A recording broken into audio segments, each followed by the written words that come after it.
Travailler à proximité de réseaux électriques souterrains, c'est respecter des règles précises, qu'on soit ou non titulaire d'une habilitation BFHF. La première mesure est simple. Quel que soit le réseau électrique auquel je suis confronté, je dois toujours considérer qu'il est sous tension, sauf si mon responsable m'informe du contraire. Dans tous les cas, je ne touche pas à un câble dont l'isolant est endommagé. La seconde mesure est tout aussi simple. Si je suis confronté à un réseau inconnu ou endommagé, ou que la canalisation est prise dans le béton par exemple, je m'arrête tout de suite et j'informe immédiatement mon responsable qui prendra les décisions qui s'imposent.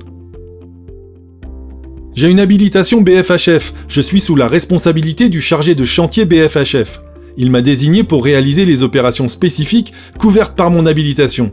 Suivez-moi. Les travaux ont commencé et un réseau électrique a dégagé au fond de la fouille. Le collègue qui a réalisé la tranchée a vérifié l'état de la canalisation, tout est OK. Mon habilitation m'autorise à intervenir directement dans la zone d'approche prudente qui est de 50 cm. C'est le cas pour ce branchement électrique situé à proximité d'un branchement d'eau. Je vais devoir nettoyer la canalisation pour être sûr de ne pas me tromper. Cette canalisation va nous gêner, il faut que je réalise son ripage. Je peux le faire si je n'exerce pas de contraintes sur les extrémités et si je le bouge de moins de 10 cm. Mon habilitation ne me permet pas d'aller au-delà.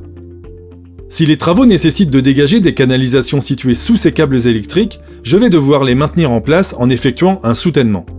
Je m'assure au préalable que cette opération ne va pas exercer de contraintes sur les câbles.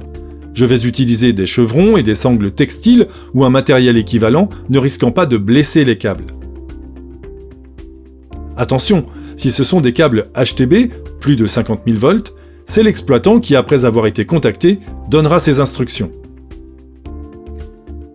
Je suis habilité à ouvrir le fourreau s'il le faut, mais pas n'importe comment. Je dois utiliser une ficelle ou un coupe-fourreau et respecter le mode opératoire. Enfin, pour assurer ma sécurité et celle des autres, je dois protéger la canalisation de la météo et des actions humaines. Je peux mettre en place des protections thermiques et des protections mécaniques. La canalisation est sous protection, je poursuis mon travail et je reste attentif.